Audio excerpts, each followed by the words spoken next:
पंजाब केसरी में आप सबका स्वागत है। मैं हूं चंद्रशेखर धरनी। आज हम आपकी मुलाकात करवाएंगे राजीव अरोड़ा जी से, एडिशनल चीफ सेक्रेटरी हैं होम तथा हेल्थ डिपार्टमेंट हरियाणा के। सर, सबसे पहले आपका स्वागत है पंजाब केसरी में। थैंक यू जी, धन्यवाद। अरोड़ा साहब, जिस प्रकार से थर्ड वेव की बात की जा रही है और थर्ड वेव को लेकर कयास लगाए जा रहे हैं कि उसमें कहीं ना कहीं बच्चों पर ज्यादा अटैक करेगी, इसके बारे में ग्राउंड रियलिटी क्या है आपके पास? क्या अध्ययन रिपोर्ट्स क्या आ रही हैं? देखिए, ऐसे है कि पहली बात तो ये है कि डेफिनेटली जब तक सब्सटेंशियल पॉपुलेशन जो है वो वैक्सीनेट नहीं होती,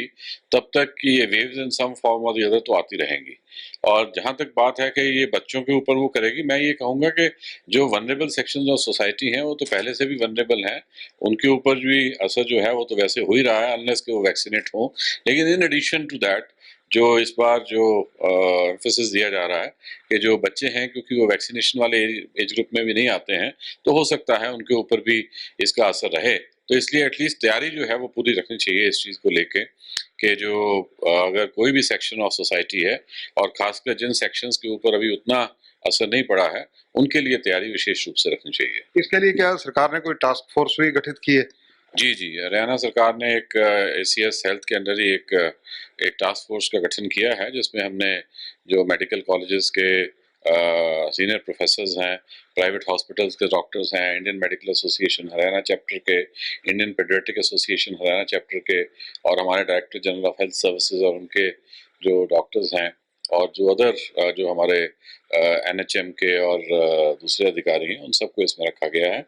और बाकायदा इसकी एक मीटिंग भी हो चुकी है। और सबसे पहले तो ये एक हमारे जो स्वास्थ्य मंत्री हैं उनके द्वारा एक मीटिंग की गई थी कि किस प्रकार से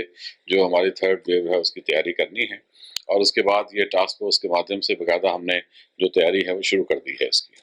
टास्क फोर्स की वर्किंग क्या रहेगी? मेन तो देखिए यही है कि जो मैंने बताया कि जो इंफ्रास्ट्रक्चर हमने सेकेंड वेव तक क्रिएट किया है, अब थर्ड वेव में अगर कोई एडिशनल जो सेक्शंस हैं जिनके बारे में बात की जा रही है कि वो इस बार वनरेबल हो सकते हैं, तो एक तो जो सेकंड वेव के टाइम में जो ऑक्सीजन से रिलेटेड प्रॉब्लम्स आई थी, ऑल्दो आप जानते हैं कि हरियाणा में तो जो ऑक्सीजन की प्रोडक्शन है वो सफिशिएंट प्रोडक्शन है, लेकिन क्योंकि जो इसको रेगुलेट किया गया और हमारे यहाँ से जो ऑक्सीजन प्रोडक्शन को दिल्ली और पंजाब को दे दिया गया, तो हमारे जो एक आर्टिफिशियल जो शॉर्टेज है वो शुरू हो गई। लेकिन इस बार ये है कि हम लोग जो हर जगह पर जो हॉस्पिटल लेवल पे ही जो ऑक्सीजन को मुहैया करवा रहे हैं, चाहे वो पीएसए प्लांट्स के माध्यम से हो, ऑक्सीजन कंसंट्रेटर से माध्यम से हो, तो ये सारा कार्यक्रम अब साथ साथ चल रहा है ताकि ये देखा जाए कि जो भी हमारे बेड्स हैं, चाहे वो सीएचसी पे हैं, चाहे वो सिविल हॉस्पिटल्स में हैं, वहाँ पर बेड्स के साथ ऑक्सीजन कनेक्टिविटी जरूर होनी चाहिए और ऑक्सीजन का सोर्स और प्रोडक्शन भी जो है वो नज़दीक होना चाहिए। सर, एक सीरो सर्वे की जो बात आ रही है, कब से शुरू हो रहा है और सीरो सर्वे का आधार क्या रहेगा? किस प्रकार से उसकी वर्किंग रहेगी? सीरो सर्वे तो टिपिकली देखिए यही इसका जो पर्पस है वो यही होता है, ये देखने के लिए कि कितने परसेंट पॉपुलेशन जो है वो अभी तक इससे वायरस से इफेक्ट हो चुकी है, और बाकायदा एंटीबॉडीज टेस्ट होते हैं और उसमें पता लग जाता है कि क्या एक्सटेंट ऑफ जो डिजीज है वो पहले से फैल चुका है। लेकिन इस बार जो हमारा जो बेसिस रहेगा 15 तारीख से दोपहर को सीरो सर्वे का लॉन्च जो है वो हमारे माननीय स्वास्थ्य मंत्री करेंगे, और इसमें जो इस बार नए फीचर्स ऐड किए गए हैं सीरो सर्वे में, उसमें जो हम 6 साल और उससे ऊपर के जो बच्चे हैं उनको भी सीरो सर्वे के सैंपल सर्वे में उसको काउंट कर रहे हैं, ताकि ये भी पता चले कि डिफरेंट सेक्शंस ऑफ जो पॉपुलेशन है उसमें कितने लोग ऐसे हैं कि जो अभी तक अफेक्ट हो चुके हैं, ताकि जो हमें जो थर्ड वेव के बारे में जो तैयारियां करनी है, प्रेडिक्शंस करनी है, उसमें इसकी मदद हो सके। सर, एक जो ब्लैक फंगस को लेकर इंजेक्शन की कमी का मामला सामने आ रहा था, उसमें कितने कब तक स्थिति नियंत्रण में आई है? अब आगे से जो स्थिति है काफ़ी नियंत्रण में है, क्योंकि एक तो जो नंबर ऑफ केसेस हैं वो कम हो गया है, और दूसरा जो अवेलेबिलिटी ऑफ ड्रग है, जो एम्फोटेरिसिन है, वो भी बढ़ गया है आगे से। और हम उम्मीद करते हैं कि अब आने वाले दिनों में जो भी जो पेशेंट्स हैं उनको इसकी अवेलेबिलिटी जो है और से अधिक जो है वो मुहैया करवाई जाएगी, क्योंकि ये रेगुलेटेड ड्रग है। जो भी हमारे पास आता है 100% जो आता है हम इमीडिएटली सभी पेशेंट्स के बीच में उसको इक्वली डिस्ट्रीब्यूट कर देते हैं। अब जो उसकी सप्लाई है थोड़ी ज़्यादा फ्रीक्वेंट हो गई है, तो इसी तरह से हमने उसकी डिस्ट्रीब्यूशन को भी फ्रीक्वेंट कर दिया है। Sir, black fungus first round में जब कोविड आया था, तब बहुत ज़्यादा नज़र नहीं आई थी। पिछले साल में एक पेशेंट टोटल रोहतक के अंदर पीजीआई के दाखिल हुआ था। तो इस साल जिस प्रकार से आंकड़ा बहुत ज्यादा तीव्रता से बढ़ा है, इसके क्या कारण सामने आए हैं मेडिकल आधार पर? देखो, ये तो सारे पोस्ट फैक्टो एनालिसिस की बातें हैं, क्योंकि ये कोई ऐसी चीज़ तो है नहीं जो पहले से किसी ने प्रेडिक्ट की थी। और ये तो अब जो वायरस है उसके बिहेवियर में और उसके क्या-क्या साइड इफ़ेक्ट्स और किस तरह की चीज़ें जो हैं वो आ रही हैं, ये सब जैसे-जैसे चीज़ें सामने आती जा रही हैं तभी ज़्यादा पता लगता है। लेकिन अब इसके बारे में जो विशेषज्ञ बताते हैं वो यही है कि जो इस बार थोड़ा इनडिस्क्रिमिनेट यूज़ ऑफ स्टेरॉइड्स हुआ है और एक एक्सेसिव यूज़ ऑफ ऑक्सीजन हुआ है, शायद ये ऐसे फैक्टर्स रहे हैं जिसमें कि जो हाईली डायबिटिक पेशेंट्स हैं, उनको ये जो ब्लैक फंगस जो है, वो उसके द्वारा जो ग्रसित हुए हैं। सर, वैक्सीनेशन की स्थिति क्या है? क्या स्पुतनिक जो है वो भी लेने का विचार जो बना था वो यथावत है या बदला है? देखिए, अब तो भारत सरकार ने अपनी जो लेटेस्ट पॉलिसी दी है, उसमें उन्होंने जो 21 जून से लागू होगी और उसमें बड़ा क्लियरली अब आ गया है कि 75% जो टोटल प्रोडक्शन है कंट्री की, वो भारत सरकार के द्वारा डायरेक्ट खरीद के उसको स्टेट्स को फ्री ऑफ कॉस्ट दिया जाएगा। तो हमें बकायदा भारत सरकार से ही फ्री ऑफ कॉस्ट मिल रही है और ये भी है कि जो वैक्सीन की उपलब्धता है, वो भी गवर्नमेंट ऑफ इंडिया ने अपने ऊपर ले ली है। तो गवर्नमेंट ऑफ इंडिया जब सप्लाई कर रही है, तो अब उसमें जो अलग-अलग स्टेट्स अपने-अपने कोशिशें कर रहे थे, अब उसकी कोई रेलेवेंस नहीं रह जाती है। तो हमारे भी यहाँ पर जो वैक्सीनेशन सप्लाई भी अच्छी हुई है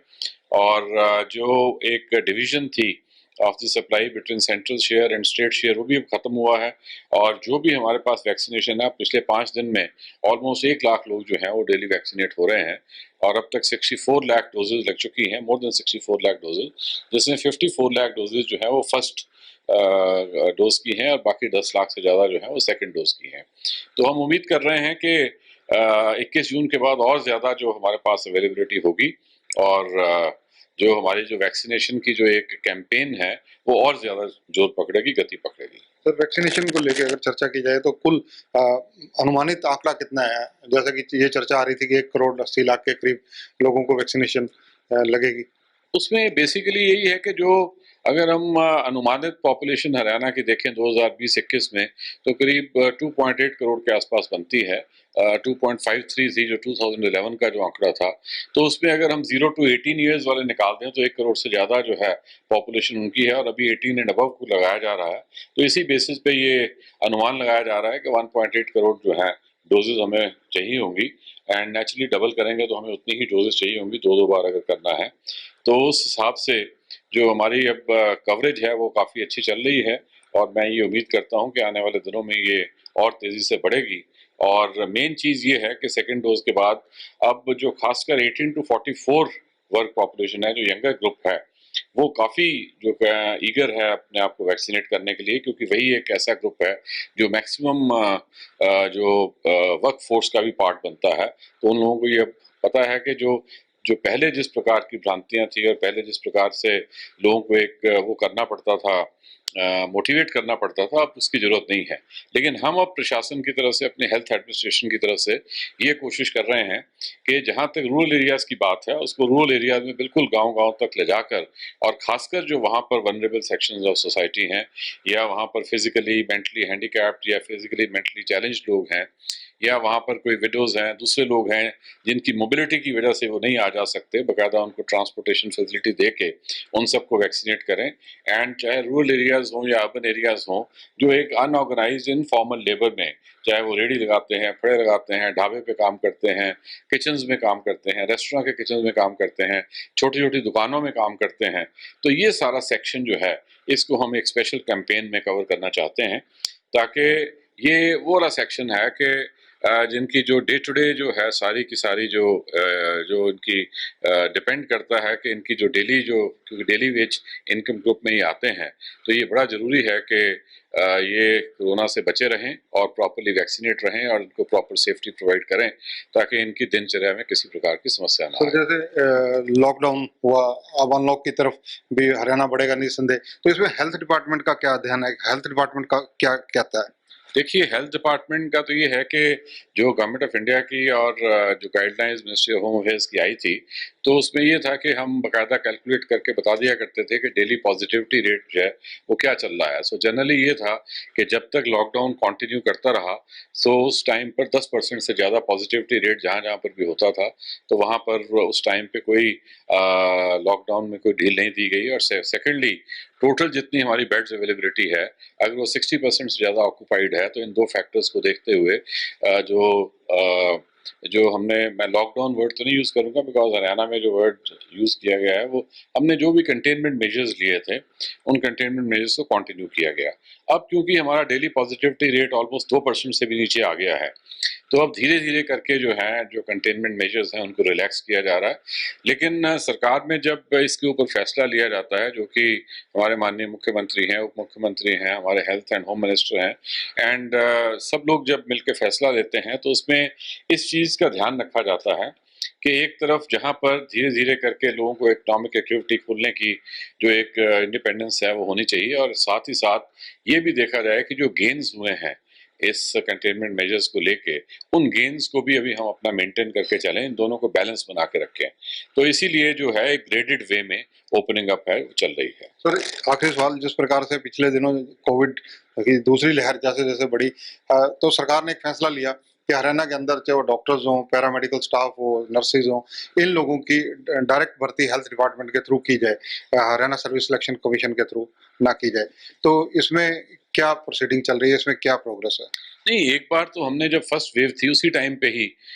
काफ़ी जो करीब 750-800 डॉक्टर्स जो हैं वो रिक्रूट किए थे। उसके बाद अब जो और हमारे पास अब वैकेंसीज अवेलेबल हैं उनको भी हम जो है कोशिश करेंगे कि उनकी भी जो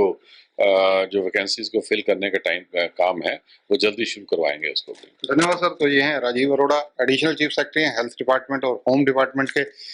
इनकी बारीकी से नज़र सभी मामलों पर है। जिस प्रकार से ब्लैक फंगस को लेकर इन्होंने विस्तार से चर्चा की, सीरो सर्वे किस आधार पर किया जा रहा है और क्या क्या इनका विभाग आगे करने जा रहा है, इन सब स्थितियों पर और विशेषकर तीसरी लहर को लेकर जिस प्रकार से इस वक्त प्रचलन है उसको लेकर हरियाणा सरकार की और इनके विभाग की तैयारियों के बारे में इन्होंने पंजाब केसरी से बातचीत की। कैमरामैन संजय सिंह के साथ चंद्रशेखर धरनी, पंजाब केसरी टीवी, चंडीगढ़। हमसे जुड़े रहने के लिए हमारे YouTube चैनल को सब्सक्राइब करें और नई वीडियो की नोटिफिकेशन के लिए बेल आइकॉन को दबाएं। अगर आप ये वीडियो Facebook पर देख रहे हैं तो लाइक जरूर करें और ज्यादा से ज्यादा शेयर करें। धन्यवाद।